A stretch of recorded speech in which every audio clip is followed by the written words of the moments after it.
Hi friend, कसे आहात? माझ्या ब्लॉगमध्ये तुमचं सर्वांचं स्वागत आहे. आय होप तुम्ही सर्व चांगले असणार. तुम्ही चांगलेच राहा, पण हा ब्लॉग ना तुम्ही लास्टपर्यंत बघा.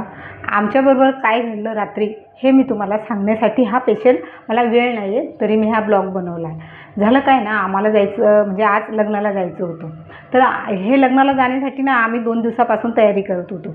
पण झालं काय ना की आम्हाला आज पहाटे जायचं होतं, म्हणजे 3 वाजता. आम्ही 3 वाजता निघालो आणि आम्हाला वन डे म्हणजे परत मुंबईला परत यायचं होतं.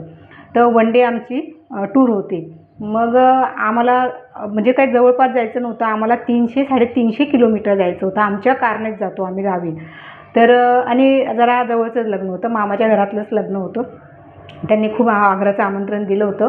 सुट्टीचा दिवस पण होता, तर आम्हाला मंडेला लगेच ऑफिसला जायचं होतं. त्याच्यामुळे आमच्याकडे फक्त संडे होता, एकच दिवस होता, म्हणून आम्हाला जाऊन त्याच दिवशी परत यायचं होतं.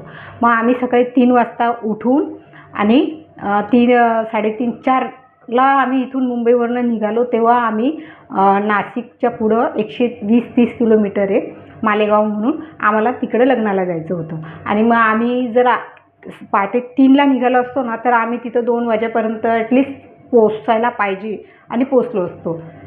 पण झालं काय ना, आम्ही रात्री सर्व तयारी करून ठेवलेली, म्हणजे कालपासूनच तयारी करून ठेवली, म्हणजे जायची मनाची. माझी साडी वगैरे एनिवे. आणि माझ्याकडं बघा, तुम्ही बघू शकता माझे ना 2 टर्टल आहे बघा, हे 2 टर्टल. तर मी त्यांना पण खाऊ पिऊ घालून दिलेलं रात्री 9 वाजता. आणि आम्ही 12 ते 1 वाजेपर्यंत जागणारे व्यक्ती आम्ही रात्री 9:30ला झोपून गेलो. आणि आम्हाला जाग आली ती सकाळी 7 वाजता. 7 काय 7:30 वाजता. ते पण मला मिस्टरांनी आवाज दिला. तुम्ही आवाज दिलेला ना मला? आवाज दिला होता, मोबाईलची गजर पण लावली होती. पण काय डायरेक्ट सकाळी 7 वाजता जाग आली. हां, तर 7 आवाज दिले होते माहिती हां, तर जागच नाही आली. एवढी गाढ झोप लागली. आता ते लोकं फार राग भरणार, पण याच्यावर आमचा काही इलाज नाही, कारण आम्ही 7 वाजता उठलो तर जाऊ केव्हा आम्ही लग्नाला? सो असं तुमच्याबरोबर घडू नका देऊ.